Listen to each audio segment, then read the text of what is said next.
The courtroom was quiet, the kind of quiet where every word feels heavier than it should. Sarah stood in the back row, still in her light blue scrubs. She hadn't slept. She came straight from the hospital for one man, a veteran on trial for selling his medals just to survive. Around her neck, a small ribbon rested against her chest. Most people didn't notice it, until the judge did. He leaned forward slowly, eyes narrowing. "That better not be what I think it is." Whispers spread across the room. "Take it off," he said. Sarah didn't move. "It's authorized, Your Honor."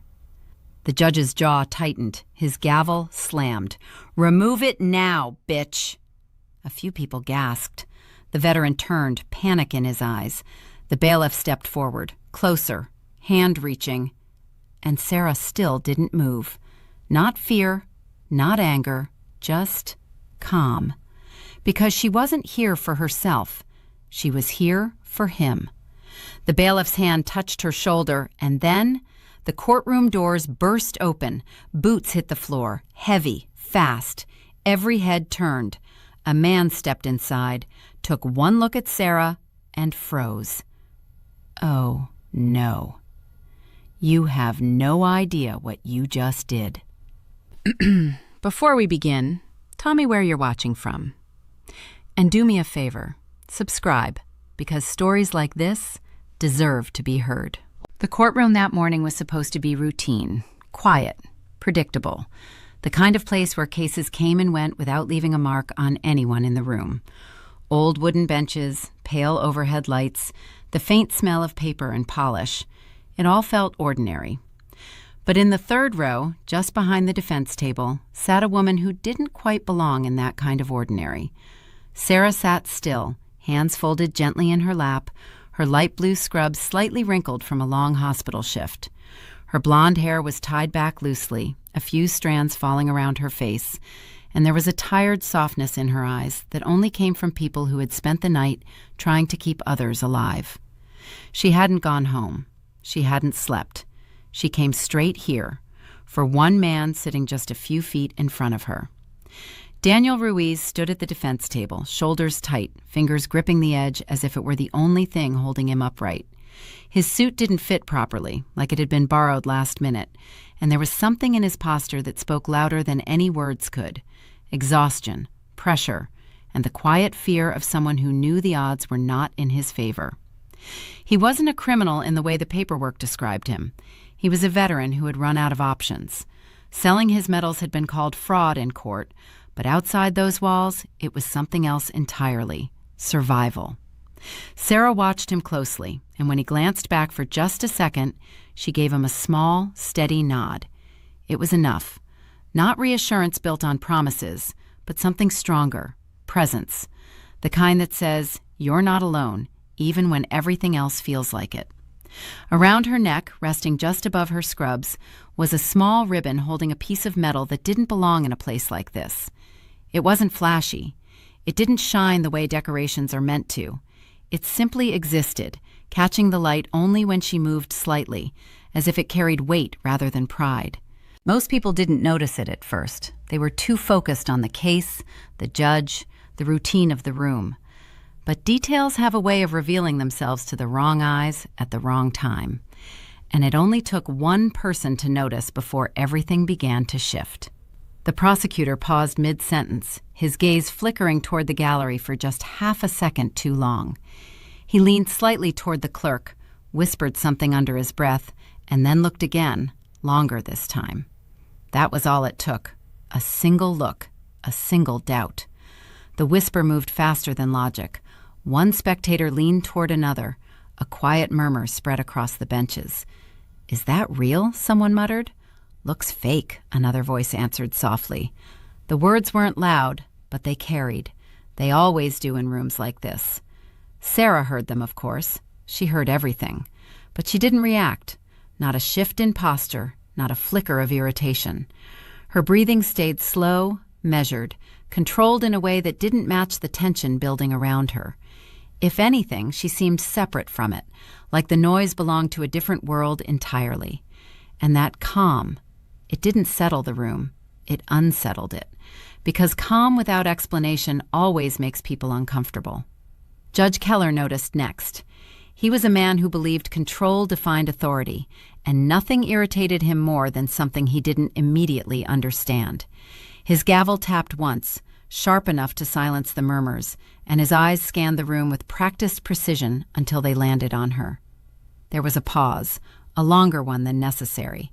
His gaze dropped briefly to the ribbon at her chest, then returned to her face. His expression tightened, not curiosity, not concern, but something closer to suspicion.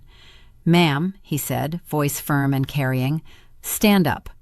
The request wasn't aggressive yet, but it carried weight. Sarah rose without hesitation. No confusion, no resistance, just quiet compliance. Every head in the courtroom turned toward her at once, and for the first time, Daniel shifted at the defense table, his expression tightening as he realized the attention had moved away from him and onto her. For a brief moment, something flickered behind Sarah's eyes. Not fear, not anger, memory. The distant echo of rotor blades cutting through hot air, voices layered over static, the sharp, metallic scent of dust and adrenaline. It was gone just as quickly as it came, pushed aside with practiced discipline. She returned to the present without a single outward sign that anything had shifted inside her. Judge Keller adjusted his glasses, studying her again, this time more directly. "This court has standards," he said slowly, each word deliberate. "Decorations and displays are not permitted unless they are relevant to the proceedings." His tone hardened slightly as his gaze dropped again to the metal. "Remove it." The words hung in the air longer than expected. Most people would have reacted immediately. Apology, explanation, compliance. Sarah did none of those things. She simply stood there, meeting his gaze without challenge, but without submission either. "It's authorized, Your Honor." Her voice wasn't loud. It didn't need to be. In the silence of that room, it carried clearly enough for everyone to hear. For a brief second, it felt like that should have been the end of it, a simple answer, a correction. But authority, when challenged, even politely, doesn't always respond with reason. Sometimes it responds with ego. Judge Keller leaned forward slightly, irritation sharpening his features. "Authorized by whom?" he demanded. The question wasn't really a question. It was a challenge. Around the room, the tension shifted again, subtle but undeniable. People leaned forward. The prosecutor straightened. Even the bailiff near the aisle adjusted his stance, watching more closely now. Sarah didn't look away. She didn't elaborate. She didn't defend herself further. That silence, controlled and intentional, only made things worse. Because in that moment, the judge wasn't hearing restraint. He was hearing defiance. His gavel struck again, louder this time. "Take it off," he repeated, voice rising just enough to fill the room. The murmur returned, quieter now, edged with anticipation instead of doubt. Sarah's hands remained at her sides. Her posture didn't change. Her breathing stayed steady. She didn't move. The judge's expression hardened fully now, patience gone. "Remove it now, bitch." The word landed heavy, cutting through the courtroom like something that didn't belong there, but couldn't be taken back once spoken. A few people gasped. Others looked away. Daniel turned sharply, disbelief written across his face, his mouth opening as if to speak before stopping himself. The bailiff hesitated, just for a second, long enough to notice things he hadn't before. The faint scars along Sarah's wrist, the unnatural steadiness in her posture, the complete absence of panic in her breathing. People who were lying, pretending, usually overreacted. They tried too hard. She wasn't trying at all. That hesitation passed quickly. Orders were orders, but it left something behind. Doubt. He stepped forward slowly, his hand reaching toward her arm. Sarah didn't pull away. She didn't tense. She simply turned her head slightly toward Daniel and gave him a small, almost imperceptible nod. Stay calm. That's what it meant. Not for her, for him. The room felt tighter now, like the air itself had thickened. Judge Keller leaned back, satisfied he had reasserted control. The prosecutor shuffled his papers with renewed confidence. The whispers had turned into quiet judgment. Everything was falling back into place. Order restored, authority unquestioned. At least, that's what it looked like.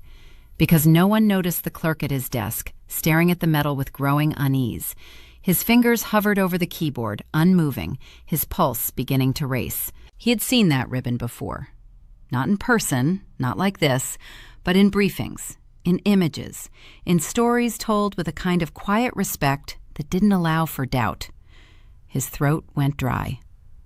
The bailiff's hand finally touched Sarah's arm, and that was the moment everything should have ended.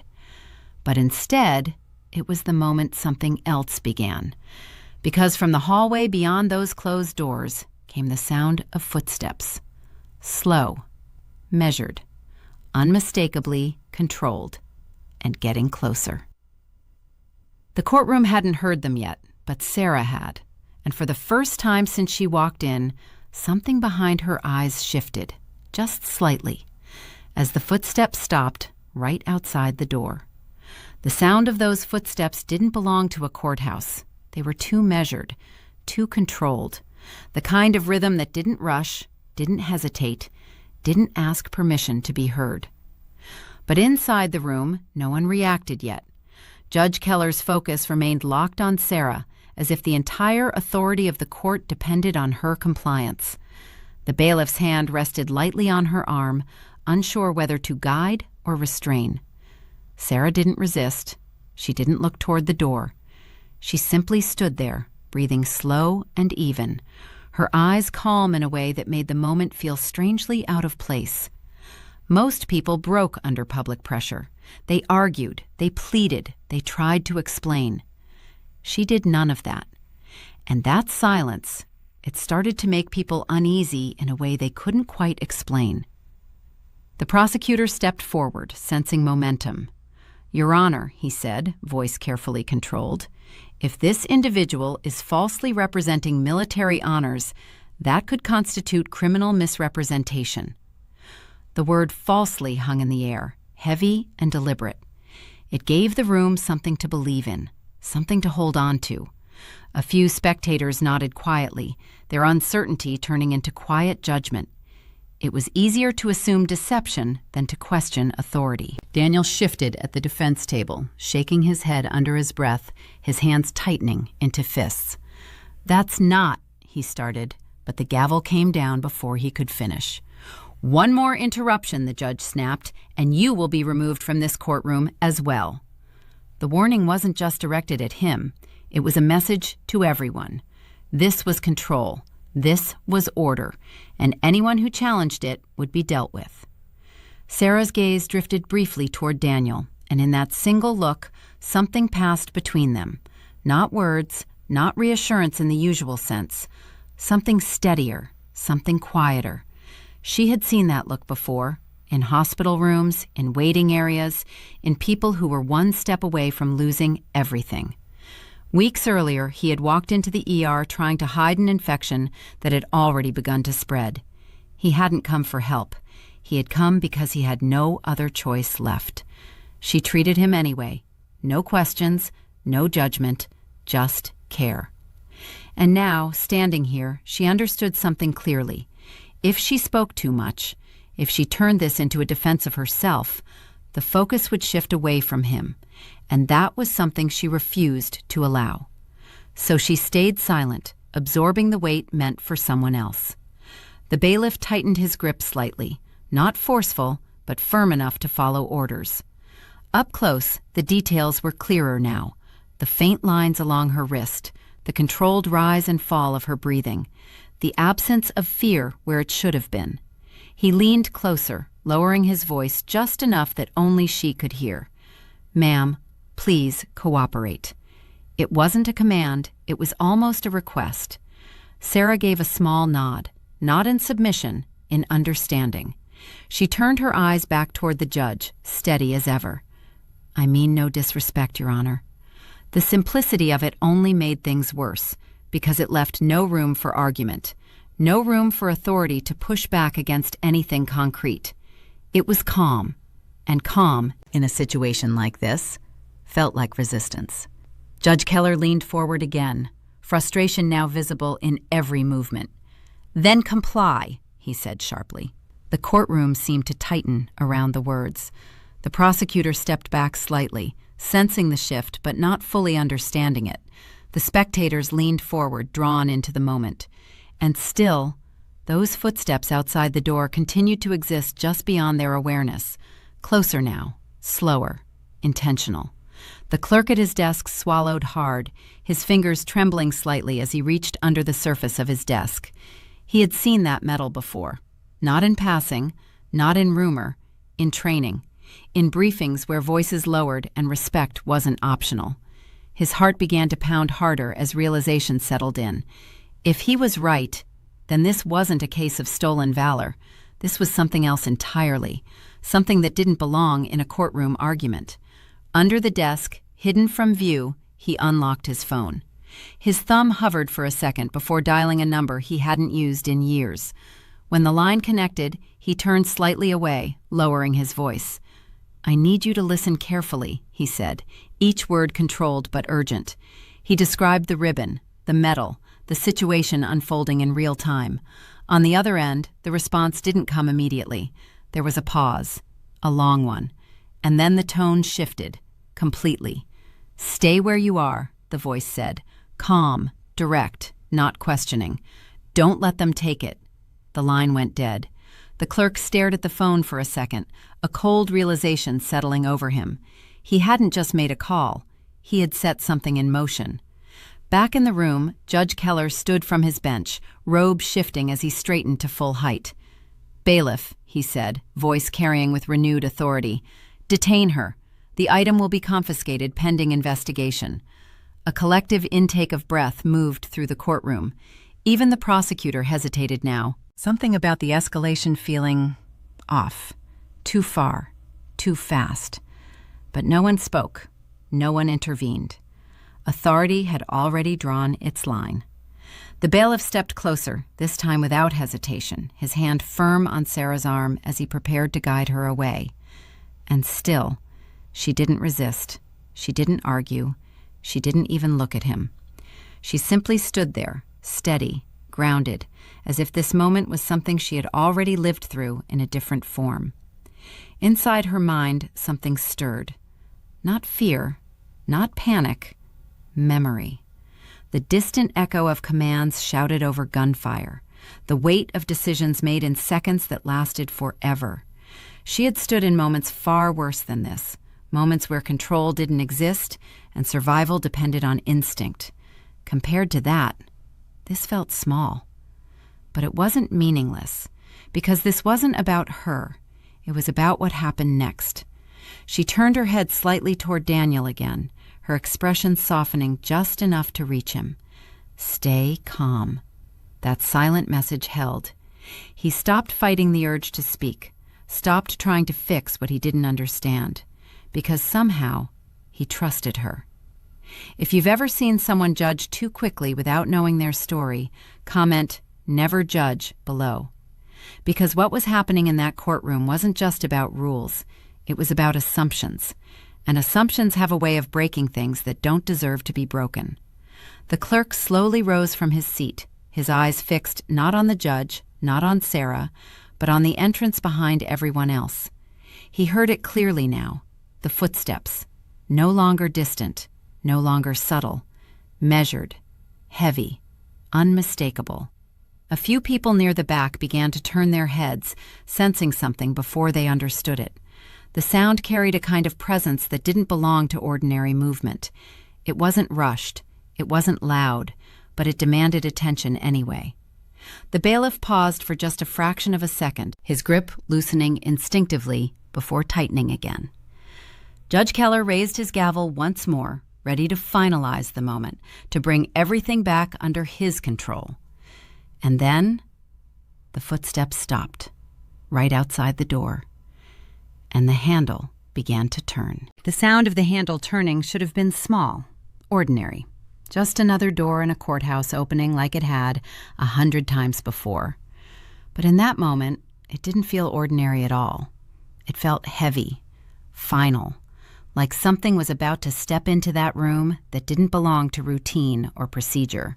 The bailiff's grip on Sarah's arm loosened just slightly, not enough to be noticed by most, but enough to matter.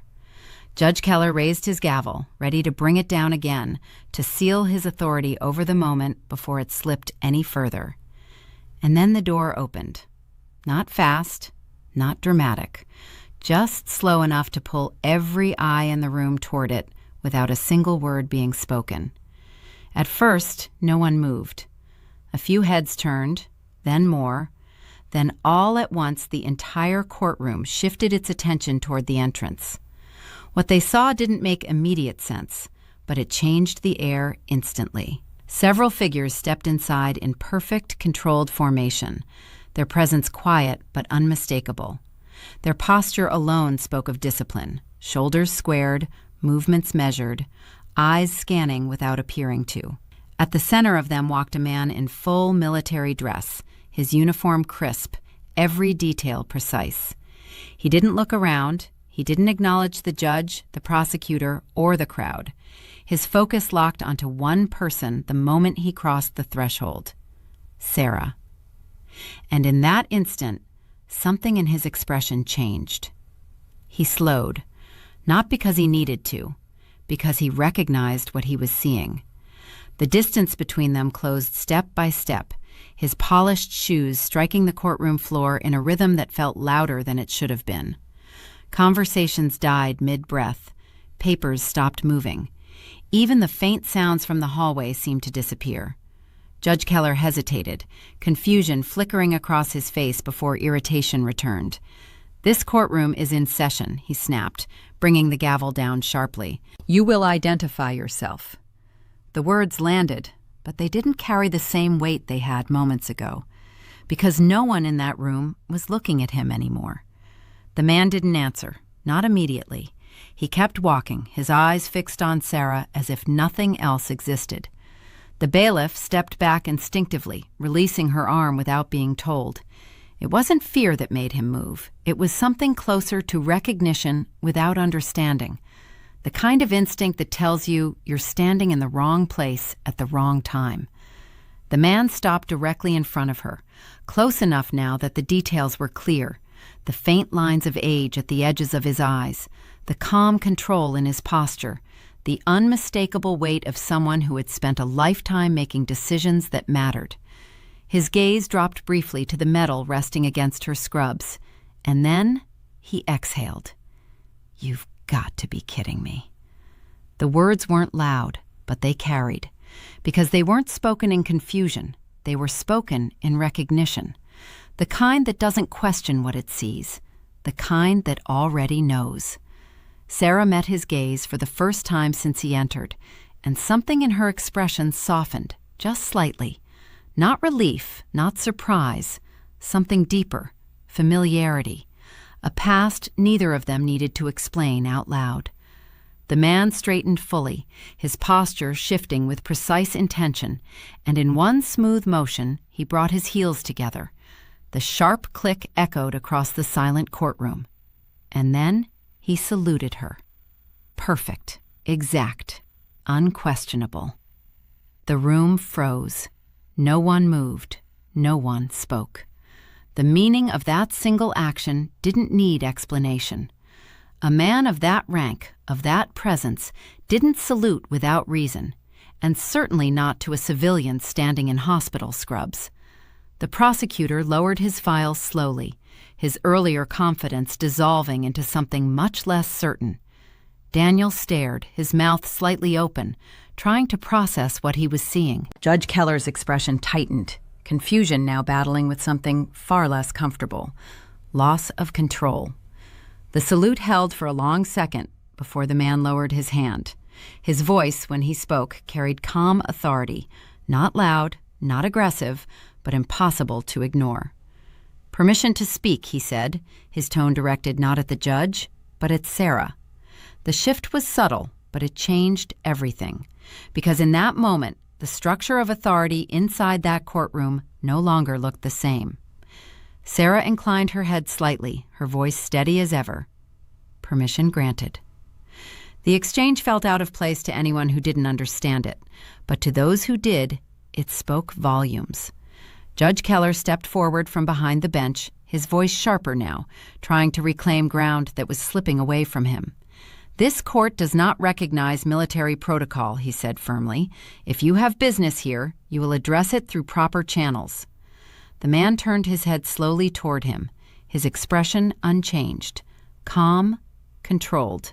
But there was something beneath it now, something colder. "I intend to do exactly that, Your Honor," he replied evenly. He gestured slightly toward Sarah without breaking eye contact. "Before you stands a decorated Navy combat medic. Her service record is not in question. Your interpretation of it is."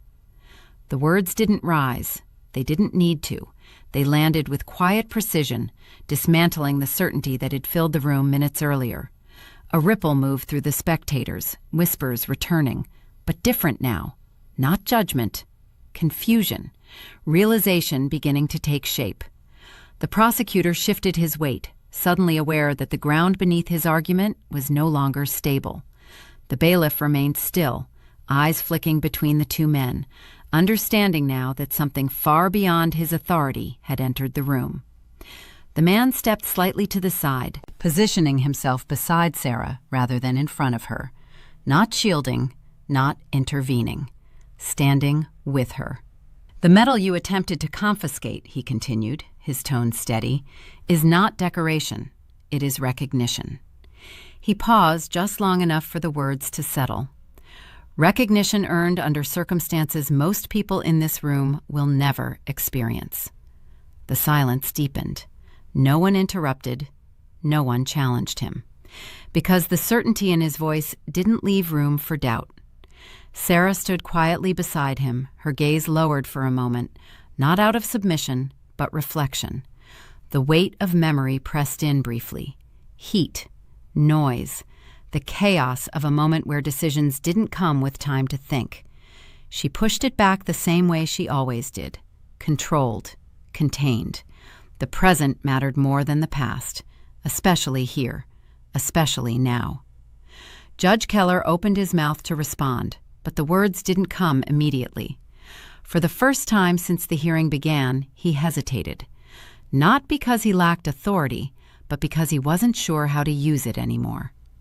The man watched him calmly, not pressing, not escalating, just waiting. And that waiting, it carried more pressure than any argument could have. Then he spoke again, and this time his voice carried something different. "You want to know what that medal means?" He took a single step forward, and the entire courtroom leaned into the moment without realizing it, because whatever he was about to say was going to change everything.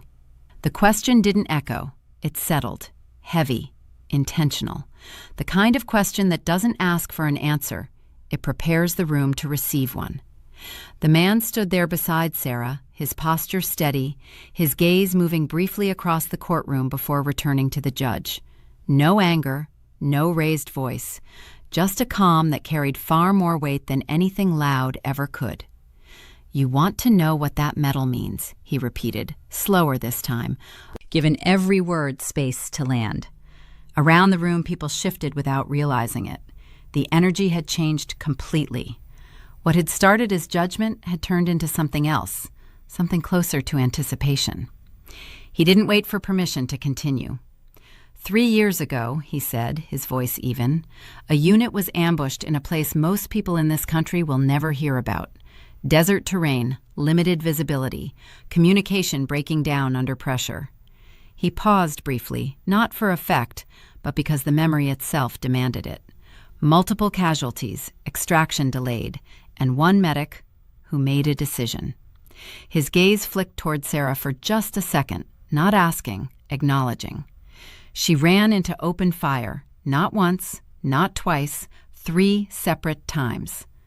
The room went still in a way that felt different now, not tense, not hostile, but attentive, listening.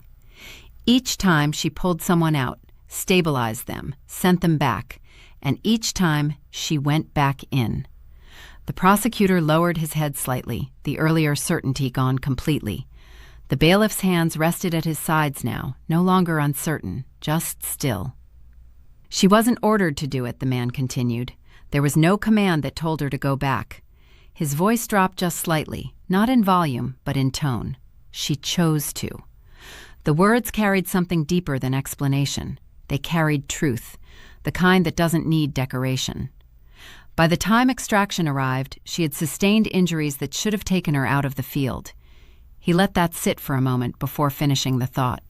She refused evacuation until every last person under her care was accounted for. The silence that followed wasn't empty anymore. It was full of understanding that hadn't existed in that room minutes earlier. Sarah's eyes lowered briefly, not in discomfort, but in distance. The memory wasn't something she visited often, not because she couldn't, because she chose not to. The sounds, the heat, the weight of that moment, they lived somewhere she kept sealed. She had left that life behind for a reason. Hospitals were quieter, cleaner, predictable in ways war never was.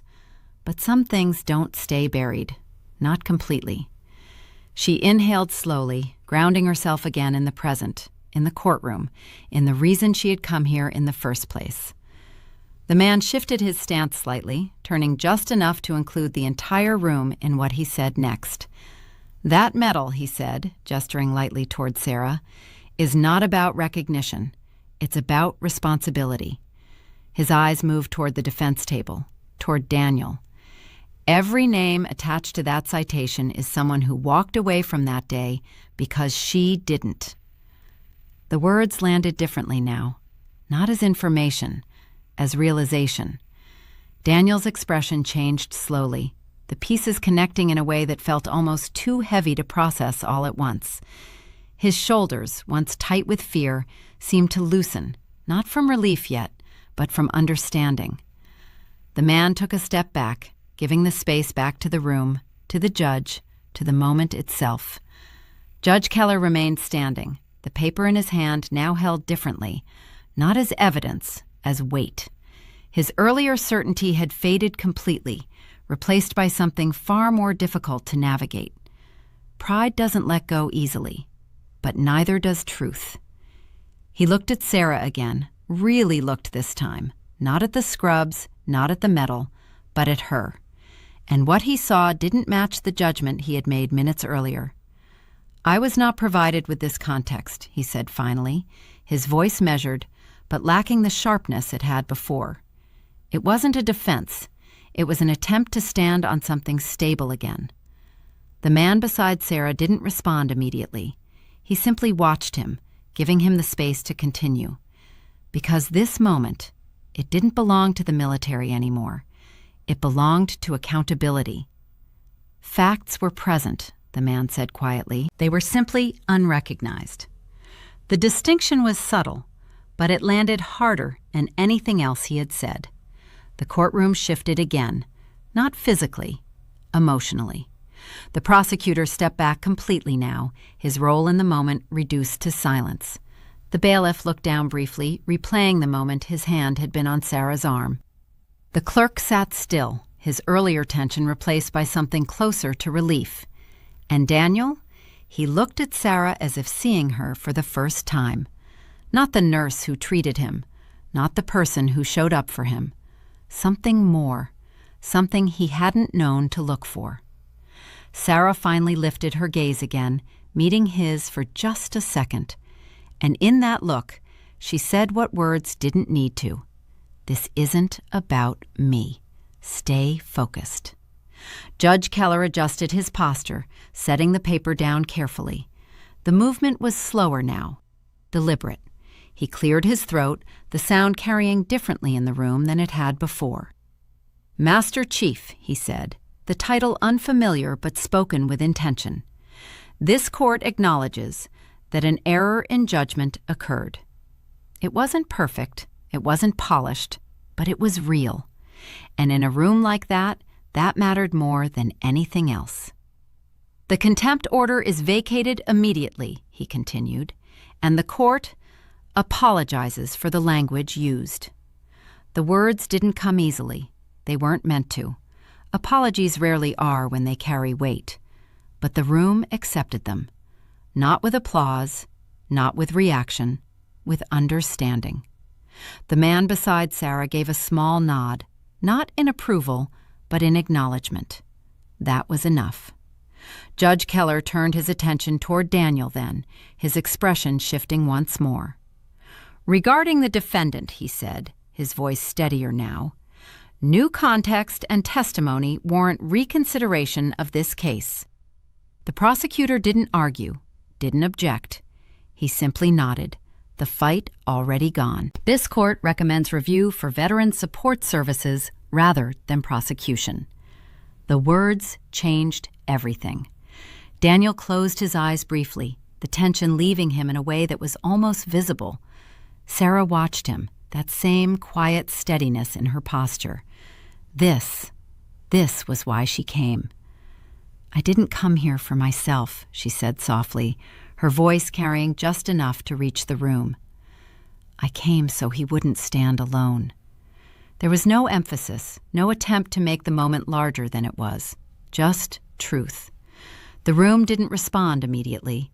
It didn't need to, because in that moment, everyone understood something they hadn't when the day began. Strength doesn't always speak loudly, and respect, it isn't something you demand. It's something you recognize when it stands in front of you. The bailiff stepped forward slowly, removing his cap, his voice low. "Ma'am, I'm sorry." Sarah gave him a small smile, the kind that didn't hold on to what had already passed.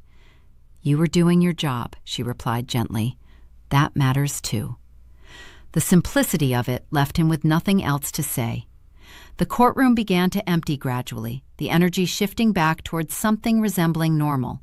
But it wasn't the same normal that had existed before. Something had changed, something quiet, but permanent. Outside, the light felt different, brighter somehow. Daniel stood beside Sarah for a moment, searching for words he didn't quite have. "I didn't know," he said finally, his voice unsteady. Sarah shook her head slightly. "You weren't supposed to," she answered. "You just needed help." That was enough. She didn't stay, didn't wait for questions or attention. She turned and walked away the same way she had walked in, quiet, steady, unnoticed by most. The medal rested against her chest again, hidden now beneath her badge. Not gone, just not on display. Hours later, the hospital lights welcomed her back with their usual rhythm. Monitors, voices, movement, the world she had chosen. She tied her hair back, sanitized her hands, and stepped into another room where someone needed her. No one there knew what had happened earlier, and she preferred it that way, because some people don't carry their past to be seen. They carry it so others don't have to. And if this story reminded you that real heroes don't need recognition, they just keep showing up, make sure you subscribe, because there are more stories like this that the world still needs to hear.